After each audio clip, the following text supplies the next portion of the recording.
যাদের নেতা শয়তান, কিয়ামতের দিন তারা তাদের নেতাকে খুঁজে খুঁজে হয়রান, দৌড়াতে থাকবে, দৌড়াতে থাকবে, দৌড়াতে দৌড়াতে ওদের নেতাকে খুঁজে পাওয়া যাবে। এই অনুসারীগুলোকে দেখে শয়তান আরো দৌড়াতে থাকবে, বাপ, আরো দৌড়াতে থাকবে। হঠাৎ দেখা যাবে শয়তান এক জায়গায় দাঁড়িয়ে এদের দিকে ফিরে এবার বায়ান দেওয়া। কোরআন পাকের মধ্যে এসেছে, আমি একদম ফালতু কথা বলছি না। বায়ান দেওয়া শুরু করবেন। ও তখন বলবে, আল্লাহ পাক নকল করেছেন, ও তখন বলবে যে দেখো আজকের দিনে আল্লাহ পাক যে ওয়াদাগুলো করেছিল সেই ওয়াদাগুলোই সঠিক, আর আমি যে তোমাদের ওয়াদা করেছিলাম এই ওয়াদা কিন্তু একেবারে শেষ। আজকের দিনে আমাকে তোমরা কোন রকম মানে খারাপ মন্দ বলো না, কারণ আমি তোমাদেরকে ডাকিনি, মানে আমি তোমাদেরকে কেউ জোরপূর্বক আমি আমার রাস্তায় আনিনি, আমি ডেকেছি আর তোমরা চলে এসেছো। আমি কখনো গানের মাধ্যমে তোমাকে ডেকেছি, আমি কখনো গানের মাধ্যমে আমার রাস্তায় তোমাকে ডেকেছি, তুমি উত্তর দিয়ে চলে এসেছো। আমি কখনো তাসের মাধ্যমে তোমাকে ডেকেছি, তুমি আমার রাস্তায় চলে এসেছো। আমি কখনো জেনার মাধ্যমে তোমাকে ডেকেছি, তুমি আমার রাস্তায় চলে এসেছো। কিন্তু যে আল্লাহ তোমাকে সদা সর্বদাই একেবারে A to Z প্রত্যেকটা খরচ আল্লাহ বহন করে, সেই আল্লাহ যে 5 বার ডেকেছিল তুমি একটা বারও সেই জায়গায় সাড়া দাওনি। এ কথা বুঝলেন না? আল্লাহ পাক বলবেন, ওই দিন আল্লাহ পাক বলেছেন কোরআন পাকের মধ্যে, হে জওয়ান যুবকেরা, শয়তানের অনুসারী যারা, এই শয়তানের অনুসারী যারা কিয়ামতের দিন যখন নামায় আমলে কোনো রকম কোনো সওয়াব দেখতে পাবে না, শুধু গোনা পাবে, ওরা তখন বাঁচার জন্য নেতাকে খুঁজতে থাকবে বা শয়তানকে খুঁজতে থাকবে। দৌড়ে দৌড়ে দৌড়ে দৌড়ে এই শয়তানের যখন পিছু করবে, শয়তান দৌড়াতে দৌড়াতে একটা জায়গায় থেমে যে বায়ান দেওয়া শুরু করবে। আল্লাহ পাক কোরআন পাকের মধ্যে বললেন, ওয়াকালাশ শাইতানু লাম্মা কুদিয়া الأمر إن الله وعدكم وعد الحق ووعدتكم فأخلفتكم وما كان لي عليكم من سلطان إلا أن دعوتكم فاستجبتم لي فلا تلوموني ولوموا أنفسكم ما أنا بمصرخكم وما أنتم بمصرخي। শয়তান তখন ডাক দিয়ে বলবে, ইন্নাল্লাহা ওয়াদাকুম ওয়াদাল হক, আল্লাহ যে ওয়াদা করেছিল এই ওয়াদাটাই সত্য। আল্লাহ তোমাদের সঙ্গে ওয়াদা করেছিল, কি ওয়াদা করেছিল? আল্লাহ পাক ওয়াদা করেছিল, ইন্নাল্লাযীনা আমানু ওয়া আমিলুস সালিহাত কানাত লাহুম জান্নাতুল ফিরদাউসি নুজুলা। মানুষ যদি নেক আমল করে আমি আল্লাহ বললাম জান্নাতুল ফিরদাউস তার নসিব করে দেব। আল্লাহ পাক অন্য জায়গায় বলেছেন, ওয়াল্লাযীনা আমানু ওয়া আমিলুস সালিহাত উলাইকা আসহাবুল জান্নাহ, যারা নেক আমল করবে, ঈমান নিয়ে আসবে, আমি আল্লাহ পাক ওয়াদা করলাম জান্নাত তার বাসস্থান হবে। হে জওয়ান যুবকেরা, অন্যত্র আল্লাহ পাক ওয়াদা করেছেন, ওয়াল্লাযীনা কাফারু ওয়া কাযযাবু বিআয়াতিনা উলাইকা আসহাবুল জাহিম, যারা আমি আল্লাহ আমাকে অমান্য করেছে, আমার কোরআনটা মানেনি, তাদের বাসস্থান হবে জাহান্নাম। শয়তান সেই দিন ডাক দিয়ে বলবে, আল্লাহ পাক যে ওয়াদাগুলো করেছিল প্রত্যেকটা ওয়াদা সত্য, আর আমি যে তোমাদের সঙ্গে ওয়াদা করেছিলাম এই ওয়াদাগুলো আমি খেলাপ করলাম। আজকে সেই ওয়াদাগুলো আমি মিথ্যাবাদী হিসাবে প্রমাণিত হলাম। কথা বুঝলেন না? তাহলে এইগুলো জানার পরেও কি মানুষ শয়তানের অনুসারী হতে পারে? বা আমি আপনি যাকে অনুসরণ করে চলেছি, আমাদের গতিবেগ যেদিকে, আমার আগের বক্তা বলছিলেন, মাদ্রাসার শিক্ষক মনে হয়, উনি বলছিলেন যে আমাদের ব্যাকগ্রাউন্ডে এমন ছিল না, আমরা সিংহের জাত, আমরা মাথা উঁচু করে চলতাম, আমরা মাথা নত করতে কোনোদিন শিখিনি। কিন্তু বর্তমানে আজকে দেখা যায় সর্ব জায়গায় লাঞ্ছিত, বঞ্চিত, অপমানিত। কারণ কি জানেন? সর্ব জায়গায় আমরা মাথা নত করি, একটা জায়গায় মাথা নত করি না বলে। জায়গাটা কোথায় বলেন দিনি? মসজিদ। আল্লাহর সামনে মাথা নত করি না বলে সর্ব জায়গায় আমার আপনার মাথা নত করতে হয়। পূর্বের বক্তা বলছিলেন যে আমরা কিন্তু এমন নয়, শয়তান আমাদের ডাক দিচ্ছে, বলছে ইল্লা আন দাআউতুকুম ফাস্তাজাবতুম লি, আমি শুধু ডেকেছি আর তোমরা আমার ডাকে সাড়া দিয়েছো, আমি গানের মাধ্যমে তোমাদেরকে ডেকেছি, তোমরা চলে এসেছো। কিন্তু ওদিকে একই সময়ে মসজিদের মুয়াজ্জিন সাহেব আজান দিচ্ছিল, তার দিকে যে আল্লাহ পাক তোমাকে সৃষ্টি করেছে সেই আল্লাহর ডাকে তুমি সাড়া দাওনি। আজকের দিনে তোমার আমার সম্পর্ক একেবারে শেষ। ফালা তালুমুনি ওয়ালুমু আনফুসাকুম, তুমি আমাকে খারাপ মন্দ বলো না, নিজেরাই নিজেদের দোষ দাও। আর সব থেকে বড় কথা হচ্ছে আমি তোমাদের কি উপকার করব? মা আনা বিমুসরিখিকুম ওয়া মা আনতুম বিমুসরিখিয়া, আমি তো নিজেই নিজের কোনো উপকারে আসতে পারলাম না। কথা বুঝলেন?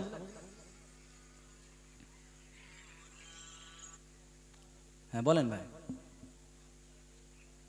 হ্যালো হ্যালো,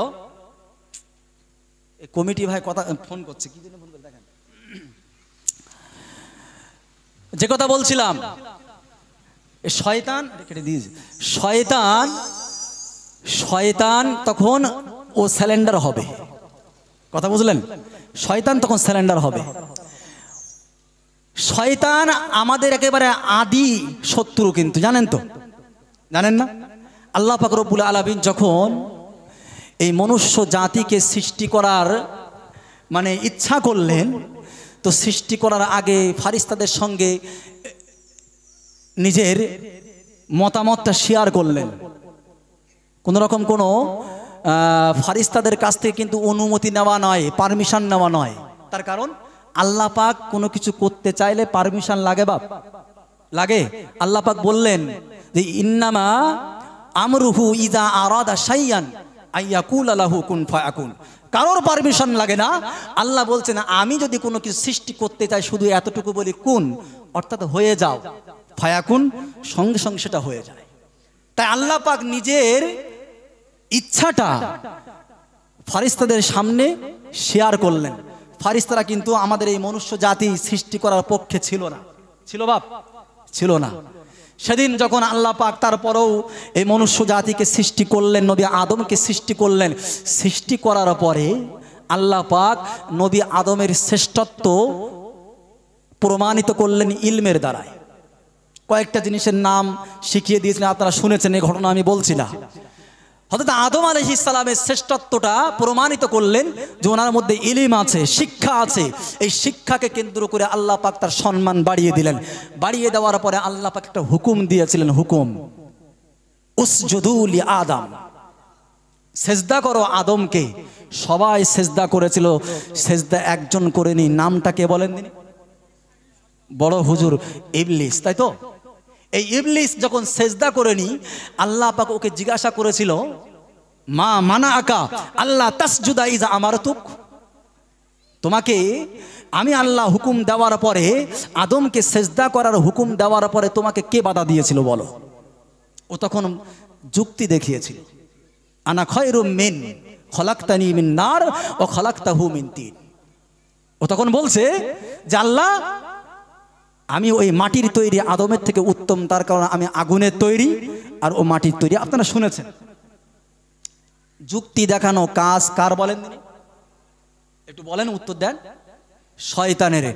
আজও পর্যন্ত দেখবেন অনেকে বেনামাজি আছে, আপনি নামাজ পড়ার কথা বলবেন, তার কাছে শত যুক্তি আছে। আছে না নাই? আছে না নাই?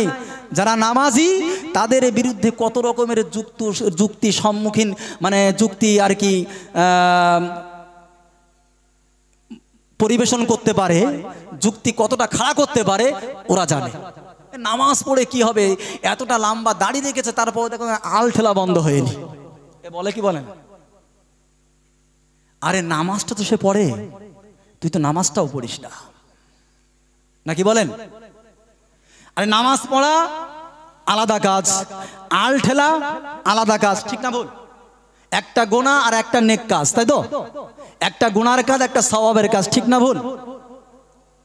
আর যে শুধু আলই ঠেলে যায়, নামাজ পড়ে না, তার মধ্যে কি নেক কাজও আছে আর গুনার কাজও আছে, দুটো একসঙ্গে আছে, শুধু গুনার কাজ, ভালো কোনটা হলো?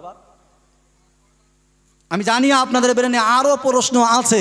অনেকে বলবে নামাজ যদি পড়ে আবার আলো ঠেলে তাহলে কি ওই নামাজ কাজে আসবে?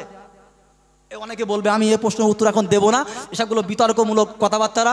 আমার উদ্দেশ্য এখনো অনেক বেশি, সামনে আমি একটা জায়গায় নিয়ে যেতে চাই আপনাদের। যাই হোক, আল্লাহ পাক যখন যুক্তি দেখিয়েছে, মানে শয়তান যখন যুক্তি দেখিয়েছে, আল্লাহ পাক তখন কি বললেন? কলা ফাখরুজ মিনহা ফাইন্নাকা রাজিম, তুমি বার হয়ে যাও। কলা ফাহাবিত মিনহা ফামা ইয়াকুনু লাকা আন তাতাকাব্বারা ফিহা ফাখরুজ ইন্নাকা মিনাস সাগিরিন। অনেক আয়াত এসেছে এই বিষয়ে। আল্লাহ বললেন বার হয়ে যাও, এখানে অহংকারের কোনো জায়গা জান্নাতের মধ্যে নাই। কথা বুঝলেন? আচ্ছা, আমার আপনার সন্তানেরা অনেক সময় ভুলভাল করে তো নাকি? ভুল করার পরে দায়িত্বপ্রাপ্ত যে বাপ, সে কিন্তু অনেক সময় বলে যে বার হয়ে যাও বাড়ি থেকে, তোমার মতো সন্তান দরকার নাই। এ বলে কি বলে না? বলে না? আচ্ছা, সত্যি কি একজন বাপ তার সন্তানকে মন থেকে বলে? সন্তান কি মন থেকে বলা হয় যে বার হয়ে যাও? বাপের উদ্দেশ্য কি? বাপের উদ্দেশ্য হলো ওই সন্তান যেন তার ভুলটা শুধরে নেয়, আর শুধরে নিয়ে সে যেন আমার বাধ্য সন্তানের পরিচয় দিতে পারে। ঠিক না ভুল? আচ্ছা, যদি সন্তান ওই বাপের ওই কথা শুনে যদি বাপের কাছে বলে যে বাপ, দীর্ঘদিন ধরে আমি তোমার সংসারে কাজ করেছি, মাঠে কাজ করেছি, দোকান দেখেছি, ব্যবসা দেখেছি, হাট বাজার সব কিছু করেছি, এর কি কোনো রকম কোনো পারিশ্রমিক আমার নেই? সেগুলো আমার দেওয়া লাগবে। আচ্ছা, বাপ রাখবে না খুশি হবে? বাপ খুশি হবে? রেগে যাবে। রেগে যেয়ে তার ওপর বিভিন্ন রকম চাপ সৃষ্টি করবে। শয়তান ঠিক একই রকম বলেছে। ও তখন বলছে যে আল্লাহ, ও ক্ষমা আছে, ডাক দিয়ে বলছে আল্লাহ, আমি যে আদমের কারণে এই জান্নাত থেকে, আপনার এই টিম থেকে আমি বার হয়ে যাচ্ছি, এই আদম কতদিন বাঁচবে? এই আদম কতদিন বাঁচবে? আল্লাহ বলছে আদম তো শেষ পর্যন্ত বাঁচবে না, কিন্তু আদম সন্তান বেঁচে থাকবে, কিয়ামত পর্যন্ত বেঁচে থাকবে। ও তখন বলছে আল্লাহ, আমার পারিশ্রমিক হিসাবে আনজিরনি ইলা ইয়াউমি ইবাসুন, কিয়ামত পর্যন্ত আমার হায়াত বৃদ্ধি করে দেওয়া হোক। দেখবেন আল্লাহ পাক বললেন ঠিক আছে, তাই হোক, ফাইন্নাকা মিনাল মুনজারিন, তুমি কিয়ামত পর্যন্ত তোমাকে হায়াত দেওয়া হলো। দেখবেন মসজিদের মাইকে বিভিন্ন নামে ঘোষণা হয়, বিশেষ ঘোষণা, বিথারি নিবাসী অমুক মারা গিয়েছে, তার জানাজার নামাজটা জোহরের নামাজের পরে হবে কি আসরের নামাজের পরে হবে, বলে কি বলে না? কিন্তু কোথাও বলে যে অমুক জায়গার নিবাসী আজাজিল ইবলিস সে মারা গিয়েছে, তার জানাজা নামাজ হবে, বলে? বলে না। কেন বলেন তিনি? ও মরেনি, মরবে না, একেবারে সে কিয়ামত পর্যন্ত বেঁচে থাকবে। কথা বুঝলেন? আল্লাহ পাক বললেন ফাইন্নাকা মিনাল মুনজারিন, যাও, একেবারে সেই কিয়ামত পর্যন্ত তোমাকে হায়াত দেওয়া হলো। ও তখন বলবে যে আল্লাহ, আমার কাজ তো শয়তানি করা, কিন্তু আল্লাহ, আমি যখন মানুষের মধ্যে মারামারি, ভাই ভাইয়ের মধ্যে মারামারি, স্বামী স্ত্রীর মধ্যে বিচ্ছেদ, এগুলো যখন ঘটাবো, আর মানুষ যখন আমার উপস্থিতি বুঝতে পারবে, তখন তো আমার পিঠের চামড়া থাকবে না, আমাকে তো ধরে আমাকে মারবে। আল্লাহ, এমন একটা শক্তি দান করো যে শক্তির দ্বারায় মানুষ যেন আমার উপস্থিতি বুঝতে না পারে। আল্লাহ পাক বলছেন ঠিক আছে, তাই দেওয়া হোক। আমার নবী পাক হাদিস পাকের মধ্যে বলেছেন ইন্নাশ শাইতানা ইয়াজরি মাজরাদ দাম, যে শয়তান ওই মানুষের রক্তের সঙ্গে মিশে চলতে পারে। দেখবেন মানুষ যখন মারামারি করে, মানুষ যখন ঝগড়া ঝামেলা করে, ও তখন বলে এই আমার রাগাবি না, আমার রক্ত গরম করবি না, এ বলে না? কেন বলেন তিনি? রসুল বললেন ইন্নাশ শাইতানা ইয়াজরি মাজরাদ দাম, ওই শয়তান মানুষের রক্তের সঙ্গে মিশে চলে। যখন মনে করবেন যে রক্ত গরম হয়ে যাচ্ছে ওই আপনার রাগের মাথায়, আপনি তখন মনে করবেন নিশ্চয়ই শয়তান আমার রক্তের সঙ্গে এখন মিশে গেছে। কথা বুঝলেন? কথা বুঝতে পারলেন না? 3 নম্বর, ও বলছে কলা ফাবিমা আগওয়াইতানি লাআকুদান্না লাহুম ইলা সিরাতাকাল মুস্তাকিম সুম্মা লাআতিয়ান্নাহুম মিন বাইনি আইদিহিম ওয়া মিন আইমানিহিম ওয়া আন শামাইলিহিম ওয়া লা তাজিদু আকসারাহুম শাকিরিন। শয়তান বলছে, আল্লাহ আমি খারাপ জায়গায় যাব না, লাআকুদান্না লাহুম ইলা সিরাতাকাল মুস্তাকিম, আল্লাহ আমাকে ভালো জায়গায় যাওয়ার পারমিশন দাও। আমরা এই কোরআন পাকের মধ্যে মানে সূরা ফাতিহায় যখন তেলাওয়াত করি বলি না, ইহদিনাস সিরাতাল মুস্তাকিম, যে আল্লাহ আমাদের সঠিক পথের পথিক বানাও। শয়তানও ওই দিনে আল্লাহ পাকের কাছে চেয়েছিল সিরাতাকাল মুস্তাকিম, আল্লাহ তোমার সরল সঠিক রাস্তার পথিক আমাকে বানিয়ে দাও। তার কারণ আমি ওর ডান দিক থেকে বাম দিক থেকে সামনে পিছনে চতুর্দিক থেকে এসে যেন আমি ওকে ধোঁকা দিতে পারি। এই জলসার ওই রাস্তায় যাস না, জলসায় যাবি না। তার কারণ জলসায় গেলে বক্তা যে কথাগুলো বলবে সেগুলো তোর মনের আসর করবে, আর আসর করার পরে তুই নামাজি হয়ে যাবি। আমি কিন্তু সহ্য করতে পারবো না, আর আমি ওই খারাপ জায়গায় যেতে রাজি নাই। তার কারণ খারাপ জায়গায় যারা আছে ওরা আমার কি হয়, ভাইরা হয়। কথা বুঝলেন না? তাই আল্লাহ পাকের কাছে পারমিশন চেয়েছে, আল্লাহ লাআকুদান্না লাহুম ইলা সিরাতাকাল মুস্তাকিম, সঠিক রাস্তা সরল রাস্তার পথিক আমাকে বানিয়ে দেন, আমি যেন ভালো জায়গায় যেয়ে অ্যাটেন্ড করতে পারি। তাহলে কি হবে, সুম্মা লাআতিয়ান্নাহুম মিন বাইনি আইদিহিম ওয়া আন আইমানিহিম ওয়া আন শামাহিরিহিম, আমি যেন তার চতুর্দিক থেকে ধোঁকা দিয়ে তাকে ঘিরে ফেলতে পারি। ওয়ালা তাজিদু আকসারাহুম শাকিরিন, আপনি দেখবেন যদি এই সুযোগ আমাকে দেওয়া হয়, আমি শয়তান ওয়াদা করলাম আপনার বেশিরভাগ বান্দাই অকৃতজ্ঞ হবে। আমার আল্লাহ পাক বললেন, লাআমলা আন্না জাহান্নামা মিনকা ওয়া মান তাবিআকা মিনহুম আজমাইন, মনে রেখো শয়তান, আমি আল্লাহ ওয়াদা করলাম তোমার আর তোমার সঙ্গে যারা তোমার অনুসারী হবে সকলকে দিয়ে জাহান্নাম ভরে দেব। জোরে বলবেন না ঠিক না ভুল? কিন্তু আল্লাহ পাক পরে আবার বললেন, ইন্না ইবাদি লাইসা লাকা আলাইহিম সুলতান, শয়তান মনে রেখো যারা আমার নেককার বান্দা হবে তাদেরকে তুমি ধোঁকায় ফেলতে পারবে না। হে জওয়ান যুবকেরা, এই দুনিয়ার বুকে শয়তান আমাদেরকে ডাক দেয়। একদিকে শয়তান ডাকে আর একদিকে মুয়াজ্জিন সাহেব আল্লাহর দিকে ডাকে। আল্লাহ পাক বললেন, ইস্তাহওয়াযা আলাইহিমুশ শাইতান ফাআনসাহুম যিকরাল্লাহ। মানুষের যখন দেখবেন জেনে ধরে গে, মানুষের যখন জেনে পাই, আমরা সকলেই তখন কবিরাজের কাছে যাই, কবিরাজ আমাকে ঝাড়িয়ে দাও, জেনটা লাভিয়ে দাও। আল্লাহ পাক বললেন, অনেক সময় মানুষকে শয়তান ধরে। ইস্তাহওয়াযা আলাইহিমুশ শাইতান, মানুষকে আল্লাহ পাক বলছে মানুষকে অনেক সময় শয়তান ধরে গে। ইস্তাহওয়াযা আলাইহিমুশ শাইতান, যখন শয়তান ধরে গে, ফাআনসাহুম যিকরাল্লাহ, ও তখন আল্লাহর স্মরণ থেকে দূরে চলে যায়। বাপ বক্তা যতই কথা বলুক না কেন, ওর কানে কিন্তু ভালো কথা যাবে না, ও কিন্তু নামাজ কিন্তু আদায় করবে না। বক্তা যদি বলেন নামাজ পড়ো, আলেম যদি বলে নামাজ পড়ো, ইমাম সাহেব যদি বলে নামাজ পড়ো, কার কারণ হলো ও নামাজ পড়বে না, তার কারণ হলো শয়তান কিন্তু ওকে পাকড়াও করে ফেলেছে। মনে রাখবেন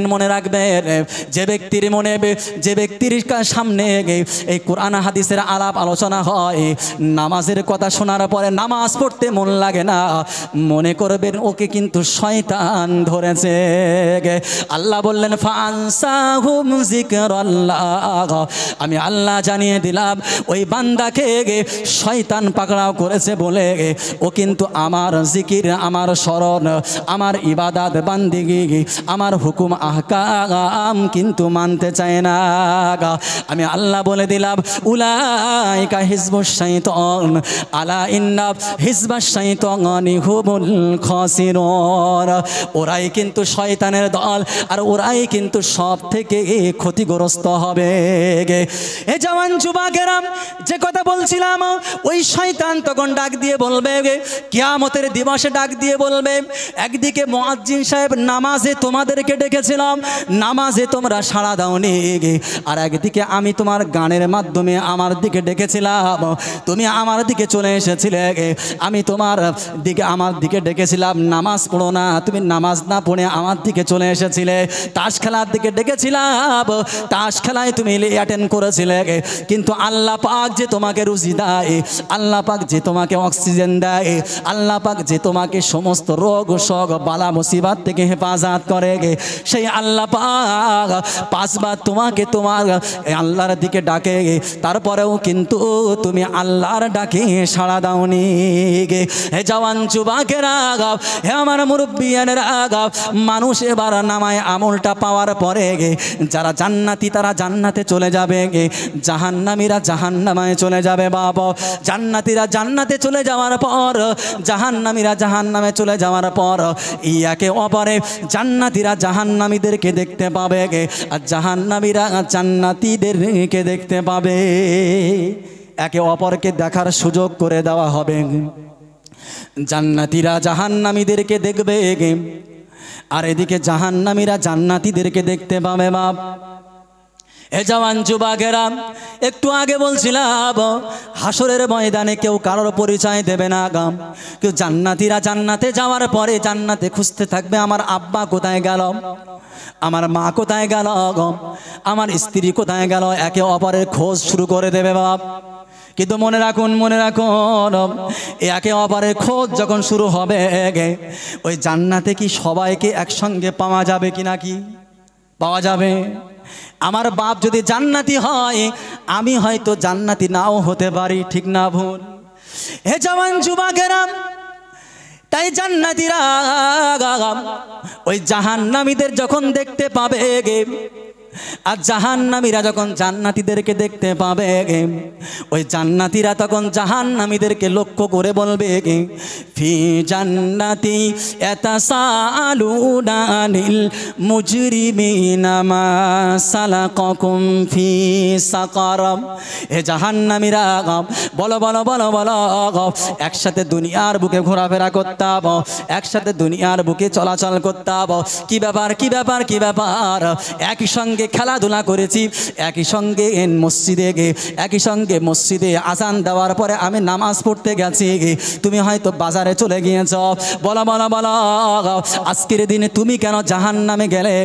ওই সময় জাহান্নামীরা চারটে কারণ দেখাবে। বাবু, চারটে কারণ দেখাবে, যে চারটে কারণে মানুষগুলো জাহান্নামী হয়েছিল, সে চারটে কারণ আল্লাহ পাক কোরআনে নকল করে দিয়েছে।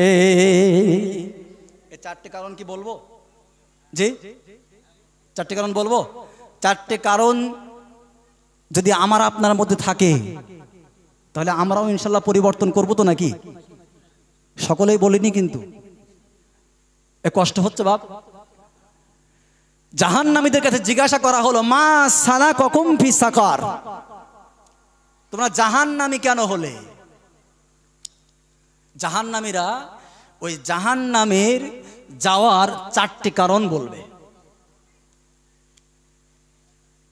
চারটি কারণ, যে চারটি কারণে তারা জাহান্নামী হয়েছে, আমাদের মধ্যে যদি ওই চারটি কারণ থাকে, আমরাও ইনশাল্লাহ সেই চারটি কারণ ছাড়তে রাজি আছি ইনশাল্লাহ। জোরে বলুন না ইনশাআল্লাহ। সর্বপ্রথম যে কারণ দেখাবে, লাম নাকু মিনাল মুসাল্লিন। ওরা বলবে যে আমার জান্নাতি ভাইরা, আমরা দুনিয়ার বুকে মুসল্লি ছিলাম না। আমরা জাহান্নামী হওয়ার প্রথম কারণ লাম নাকু মিনাল মুসাল্লিন, আমরা মুসল্লি ছিলাম না। সপ্তাহে একটা দিন জুমার নামাজ পড়লে মুসল্লি হওয়া যায় বাপ? মুসল্লি হওয়া যায় না। আমি আপনি হাদিস পাকের মধ্যে শুনেছি, দেখবেন ইমাম সাহেবরা বলে, বুখারী শরীফের হাদিসের মধ্যে এসেছে, যখন জুমার দিন শুরু হয়, তো জুমার দিন শুরু হওয়ার পর, তার আগে একটা কথা বলি, আমার আপনার গ্রামে প্রতিদিন, একদম সঠিক কথাটা বলবেন, বলার চেষ্টা করবেন, একটা আনুমানিক, প্রতিদিন 5 ওয়াক্ত নামাজে গড়ে কতজন করে মুসল্লি হয় বা? গড়ে 100 জন হয়, আলহামদুলিল্লাহ। তার মানে অনেক বেশি হয়, অনেক জায়গায় রয়েছে এক কাতার পড়ে না। আচ্ছা, মসজিদটা যদি 5 ওয়াক্ত ওই নামাজে যে মুসল্লি আসে, এই মসজিদটা কি এই 5 ওয়াক্ত মুসল্লিদের জন্য বানানো হয়, না যারা সপ্তাহে একদিন মুসল্লি তাদেরকে বানানো হয়? কথা মনে হয় বোঝাতে পারিনি। আপনার এলাকায় মসজিদ কতলা? 2 তলা। আচ্ছা, 100 জন আপনি বললেন বা আপনারা বললেন যে এলাকায় গড়ে একটা 100 জন করে মুসল্লি 5 ওয়াক্ত আসে, মানে প্রতি ওয়াক্তে। আচ্ছা, 100 জন মুসল্লি কি ওই এক তলায় ধরতো না, নিচের তলায় ধরতো? কিন্তু দেখা যায় ওই যে 2 তলা করা হয়েছে, ওটা কিন্তু 5 ওয়াক্ত মুসল্লির জন্য না। জুম্মার মুসল্লি সপ্তাহে একটা দিন বাবু আসবেন, অফিসে একটু সই করে চলে যাবেন। কথা বুঝলেন? তাদের জন্য বানানো হয়। আল্লাহ পাকই জানে এর জন্য মসজিদ কমিটি দায়ী কি মসজিদ কমিটিকে ধরপকড় করা হবে আল্লাহ পাকই জানে, বা গ্রামবাসীকে ধরপকড় করা হবে আল্লাহ পাকই জানে, বা যারা ওই সপ্তাহে একটা দিন অ্যাটেন্ড করে তাদেরকে ধরবে আল্লাহ পাকই জানে। কিন্তু হাদিস পাকের মধ্যে এসেছে যারা মুসল্লি বান্দা তাদেরকে দয়ার নবী মুহাম্মদুর রাসূলুল্লাহ সাল্লাল্লাহু আলাইহি ওয়াসাল্লাম উনি কিয়ামতের দিবসে দেখে চিনতে পারবে। আপনারা যারা আলেম ওলামা আছেন বা ইমাম সাহেবরা আছেন, আপনারা বুঝতে পারবেন। মা আয়েশা সিদ্দিকা রাদিয়াল্লাহু তাআলা আনহা রাসূলকে বললেন, ইয়া রাসূলুল্লাহ, ইয়া হাবিবাল্লাহ, একটু বলুন নবী আদম আলাইহিস সালাতু ওয়াস সালাম থেকে নিয়ে কিয়ামত পর্যন্ত কত উম্মতি ওখানে থাকবে, পোকার মতো গিজগিজ করবে। ইয়া রাসূলুল্লাহ, আপনি আপনার উম্মতদেরকে কিভাবে চিনে চিনে সুপারিশ করবেন? আমার রাসূল বললেন, আয়েশা, একদম সিম্পল ব্যাপার, একদম সহজ ব্যাপার।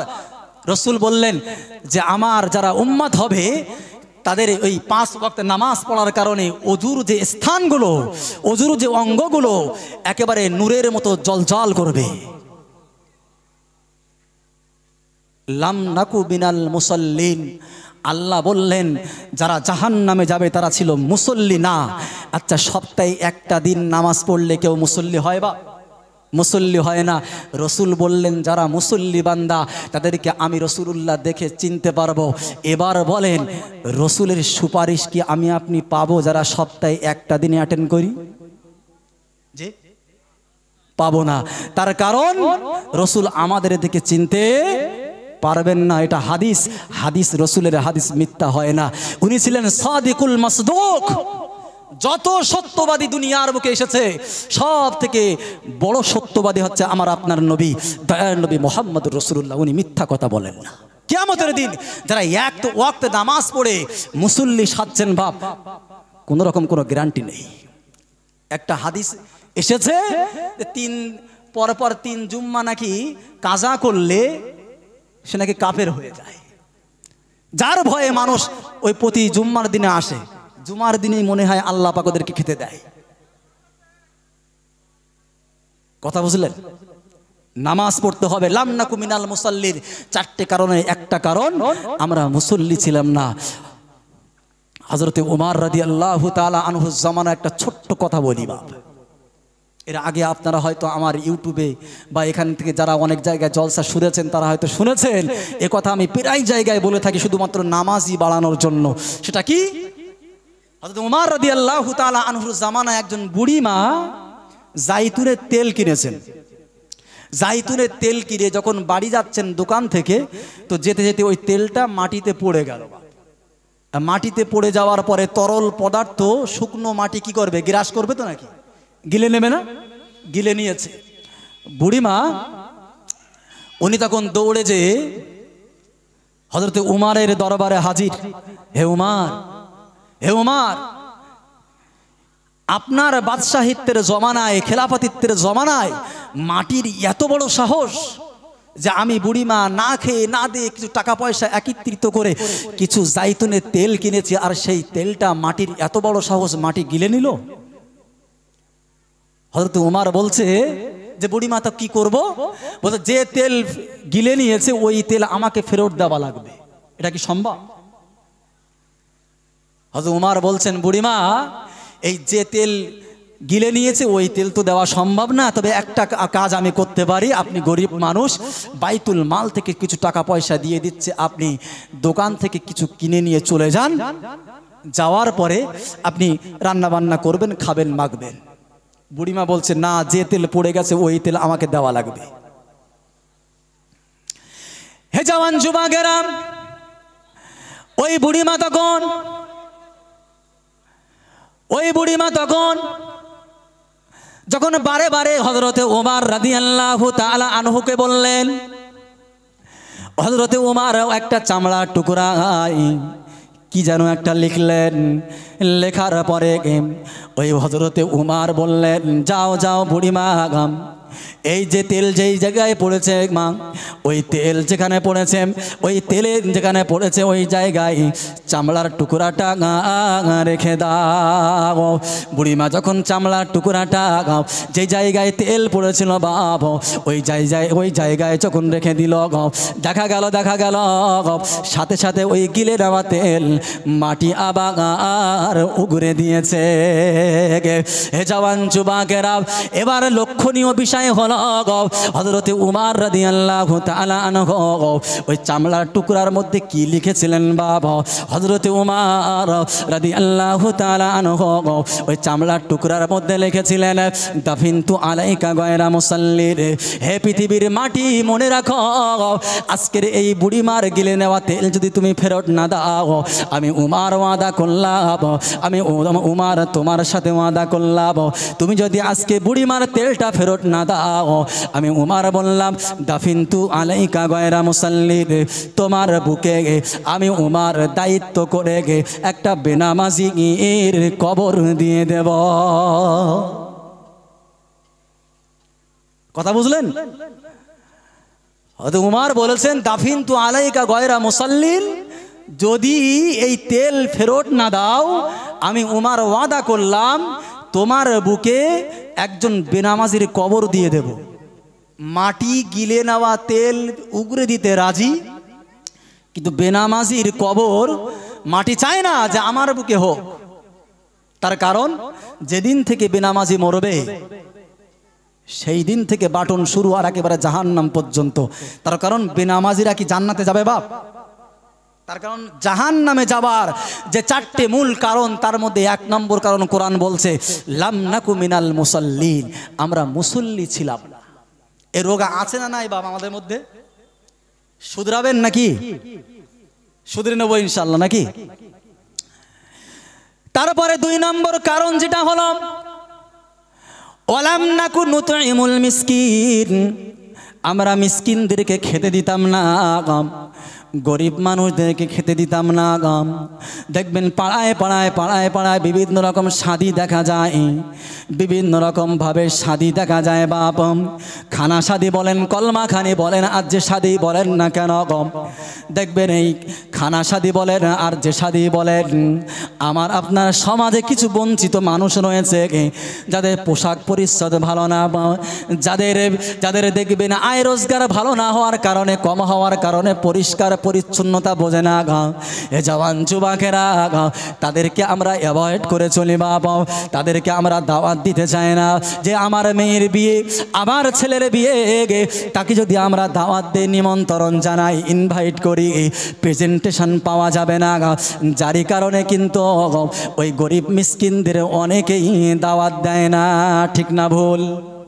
আল্লাহ পাক বললেন, জাহান্নামে যাওয়ার 2 নম্বর কারণ হলো, ওয়ালাম নাকু নুতইমুল মিসকিন, মিসকিনদের খেতে দিত না, গরিব মিসকিনদের খেতে দেয় না। এই দুনিয়ার বুকে কিছু রেওয়াজ হয়েছে, যারই কারণে ইসলাম মানা মানুষের জন্য কষ্টকর হয়ে গেছে। নিমন্ত্রণ করলেই, দাওয়াত দিলেই প্রেজেন্টেশন নেওয়া লাগে, লাগে কি লাগে না? কথা বলেন। যাকে আমরা বাংলায় বলি নকুতো। একটা বিয়ে হচ্ছে, বিয়ে বাড়িতে আপনি দাওয়াত দেবেন, দাওয়াত যখন দেওয়া হবে, তো যাকে দাওয়াত দেওয়া হচ্ছে তার, সে গরিব হোক আর গৃহস্থ হোক, ধনী হোক আর গরিব হোক, তার মনে একটা কাজ করছে যে মানুষটা দাওয়াত দিল, নিমন্ত্রণ করলো, একটা তো কিছু নিয়ে যাওয়া লাগে। ঠিক না বল? আচ্ছা, এই নিয়ে যাওয়ার সিস্টেমটা কি শরীয়ত সম্মত? আবার দেখবেন কিছু স্ট্যান্ডার্ড ডিজিটাল ফকির আছে, তারা বিয়ে বাড়িতে যেয়ে একটা টেবিল নিয়ে বসে থাকে, খাতা আর কলম নিয়ে বসে থাকে, যে কে কোন মাল নিয়ে এসেছে দেখতে হবে, লিখতে হবে, যে অমুক একটা কলসি নিয়ে এসেছে, অমুক একটা সোনার আংটি নিয়ে এসেছে। এগুলো হয় কি হয় না বলেন? হয়। এটা কিন্তু শরিয়াত সম্মত না। তার কারণ সাহাবায়ে কিরামদের আমলে এটা ছিল না। কোরআনের মধ্যে আল্লাহ পাক বলেছেন, আল্লাহর নবী সাহাবারা যখন দাওয়াত দিতেন, কাউকে যখন দাওয়াত দিতেন, নিমন্ত্রণ জানাতেন, খাওয়ানোর সময় কোন রকম কোন প্রেজেন্টেশন গ্রহণ করতেন না, বরং এই আয়াতটা বলতেন, ইন্নামা নুতঈমুকুম লিওয়াজহিল্লাহি লা নুরিদু মিনকুম জাযাআন ওয়ালা শুকুরা। জোরে বলবেন না সুবহানাল্লাহ। ওরা বলতেন যে আমরা দাওয়াত দিয়েছি শুধুমাত্র আল্লাহর রাজি খুশি পাওয়ার জন্য, কোন রকম কোন প্রেজেন্টেশন, কোন নকুতো আমরা গ্রহণ করার জন্য দাওয়াত দেইনি। এমনকি এই দাওয়াত সম্পর্কে আপনার কাছ থেকে কোনো ভালো আপনি কিছু বলবেন, এই আশাটাও আমরা করিনি। জোরে বলবেন না। কিন্তু সম্পূর্ণ আজকে দুনিয়ার বুকে আমার আপনার কি হয়ে গেছে? আমার আপনার দুনিয়ার বুকে কিন্তু একেবারে এটা রেওয়াজ হয়ে গেছে, দাওয়াত দিলেই নকুতু দেওয়া লাগে। লাগে কি লাগে না? আবার স্ট্যান্ডার্ড কিছু ফকির আছে বললাম, যদি আপনি না নিয়ে যান, যদি খালি হাতে যান, আবার আট চোখে তাকাবে। আর যদি সে যদি একটু ভালো হয়, মুসল্লি হয়, বাড়ির মহিলা ঠিক না, বলে কি দাওয়াত করেছো, এতটা টাকা খরচ করলাম, একটা ওর কিছু জুটিনি, এ বলে কি বলে না?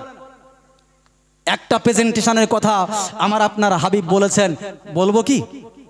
টাকা পয়সা খরচ হবে না, সকলে মুখস্থ করবেন, সকলে মুখস্থ করবেন। তাও দাওয়াত খাওয়ার আগে নয়, দাওয়াত খাওয়ার পরে দেওয়ার কথা বলেছেন। রাসূল বলেছেন, যে বাড়ির নিমন্ত্রণ দেওয়া হয়েছে ওই বাড়িতে যাও, খাওয়া দাওয়া করো, খাওয়া দাওয়ার পরে একটা দোয়া তাকে নকুতো হিসাবে দিয়ে এসো। জোরে বলুন সুবহানাল্লাহ। আল্লাহর নবী শিখিয়েছেন, উনি বললেন এই দোয়াটা দিয়ে এসো, আল্লাহুম্মা তুইম মান আতআমানি ওয়াসকি মান সাকানি। দাওয়াত বাড়ি যাওয়ার পরে, আপনি নিমন্ত্রণ খাওয়ার পরে এই দোয়াটা দিয়ে আসেন, যে আল্লাহ, যে আমাকে খাইয়েছে আপনি তাকে জান্নাতের খাবার থেকে খাওয়ান। আল্লাহ, যে আমাকে পান করিয়েছে আপনি তাকে হাউজে কাউসার থেকে পান করান। জোরে বলুন সুবহানাল্লাহ। আপনি বালতি নেবেন, আপনি কলসি নেবেন, না আপনি জান্নাতি খাবার নেবেন? বলেন। জান্নাতি খাবার নেবেন। মনে হয় দু চারজন, বাকি কেউ কিন্তু উত্তর দিচ্ছে না। অনেকের ঘা লাগছে যে হুজুর মনে হয় আমার ছেলের বিয়েতে, আমার মেয়ের বিয়েতে মনে হয় এসেছিল নাকি, অনেকে এরা মনে করছে। চারটে কারণ। এক নম্বর কারণ কি বললাম? লাম নাকু মিনাল মুসাল্লিন, মুসল্লি ছিলাম না। ওয়ালাম নাকু নুতঈমুল মিসকিন, মিসকিনদেরকে খেতে দিতাম না। হাদিস পাকের মধ্যে এসেছে কি জানেন? সুন্দর একটা কবিতা, আতিমুত তুআম আফশুস সালাম ওয়া আতিমুত তুআম ওয়া সাল্লু বিল লাইল ওয়ান নাসু নিয়াম তাদখুলুল জান্নাতা দারাস সালাম আও কামা ক্বালা আলাইহিস সালাতু ওয়াত তাসলিম। রাসূল বললেন, আফশুস সালাম, মানুষের মধ্যে সালাম প্রচার প্রসার কর, ওয়া আতিমুত তুআম, মানুষদেরকে কিছু খাওয়াও, মানুষদেরকে খাওয়ানোর ব্যবস্থা কথা বলা হয়েছে। এই মেহমান যখন আসে বাড়িতে কিন্তু বরকত হয়। আমি আপনি অনেক সময় রেগে যাই, এত কুটুম আসলে হয়, এত আত্মীয় স্বজন আসলে হয়, রেগে যায়। কিন্তু রাসূল বলছে না, আতিমুত তুআম, মানুষদেরকে খাওয়াও। ওয়াসাল্লু বিল লাইলি ওয়ান নাসু নিয়াম, 5 ওয়াক্ত নামাজ পড়ার পরে, 5 ওয়াক্ত নামাজ পড়ার পরে মানুষ যখন ঘুমিয়ে যায়, তখন তুমি জেগে জেগে আল্লাহর দরবারে নফল নামাজের নিয়ত করে নাও। আমি রাসূলুল্লাহ বললাম, শান্তির সঙ্গে কোনো রকম কোনো অসুবিধা ব্যতি রেখে তুমি জান্নাতে প্রবেশ করবে। জোরে বলুন সুবহানাল্লাহ। আমি আপনি যখন রাত হয়, আমার যুবক ভাইরা যারা আছে, যখন রাত হয়, রাত যখন হয়, সকলে যখন ঘুমিয়ে পড়ে, রাসূল বললেন নামাজ পড়ার কথা, নফল নামাজ। আর আমার যুবক ভাইরা কি করে জানেন? সকলে যখন ঘুমিয়ে পড়ে, মা বাপ সকলে যখন ঘুমিয়ে পড়ে, ছাদের সিঁড়ির তলায় যে কানে কানে মোবাইল নিয়ে বিভিন্ন আপাদের সঙ্গে কথা বলে। ঠিক না ভুল? চ্যাটিং চলে, হোয়াটসঅ্যাপ, ফেসবুকে, আবার স্বামী স্ত্রী খুব সুন্দর একটা ফটো তুলে ফেসবুকে আবার আপলোড দিয়ে বলে আজকের সেরা ছবি। এ কথা বলেন ঠিক না বোন? বলে কি বলে না? সমাজ, স্বামী স্ত্রী, এমন একজন স্বামী তার স্ত্রীর ছবিটা ফেসবুকে আপলোড দিয়ে বলছে আজকের দিনের সেরা ছবি, লাইক কমেন্ট শেয়ার করুন। কথা বুঝলেন? আর যুবক যুবক ভাইয়েরা তারা আবার শেয়ার করছে বিভিন্ন গ্রুপে, আবার নিজের ওই স্ত্রীর হতভাগা স্বামী, জানি না সে পুরুষ না মহিলা না হিজড়ে, ও তার স্ত্রীর ছবিটা আপলোড দিয়ে বলছে টিক মারো। লাইক মানে কি? টিক মারো, আমার স্ত্রীকে পছন্দ করো। আর দায়ুসু লা ইয়াদখুলুল জান্নাহ, দায়ুস ব্যক্তি জান্নাতের ঘেরান পর্যন্ত পাবে না। বা এগুলো সাবধান হন।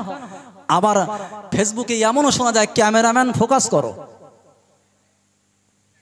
যারা যুবক ভাই তারা বুঝতে পারছে, এই সমস্তগুলো একেবারে ছেড়ে দেন, সমাজকে শুধরানোর চিন্তা ভাবনা করেন।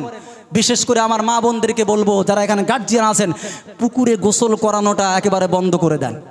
আপনার বাড়ির মহিলা যারা আছে পুকুরে গোসল করতে একদম দেবেন না। আরে আল্লাহ পাক কোরআন পাকের মধ্যে বলেছেন ওয়ালা ইয়াদরিবনা বিআরজুলিহিন্না লিয়ুলামা মা ইউখফিনা মিন জিনাতিহি। তোমার পায়ে যে নুপুরটা আছে, ওই নুপুর পরা অবস্থায় তুমি জোরে পাটাও জমিনের উপরে ফেলো না। তার কারণ তুমি যখন জমিনের উপরে ফেলবে, হালকা হালকা হয়তো নুপুরের বাজনা বাজতে পারে, মানুষের মনে হয়তো কুধারণা আসতে পারে। তাই আল্লাহ পাক সতর্ক করে দিলেন, বান্দা কি বান্দি, তোমরা তোমাদের পাটা আস্তে ফেলো। কথা বুঝলেন? এতটাই পর্দা কথা বলেছে। আর মানুষ কি করছে, তার স্ত্রীকে পুকুরে পাঠাচ্ছে, গায়ের সমস্ত কাপড় একেবারে জড়িয়ে, গায়ের সমস্ত গোপন অঙ্গ সব কিছু কাপড়ের উপর দিয়ে বোঝা যায়, বাড়িতে এসে কাপড় চোপড় বদলা বদলি করছে। একদম করবেন না। বক্তা আমার ভাই আব্দুল কাইয়ুম নাদভী সাহেব উনি এসে গেছেন, আল্লাহ পাক তার হায়াত দারাজ করুক। ইলমা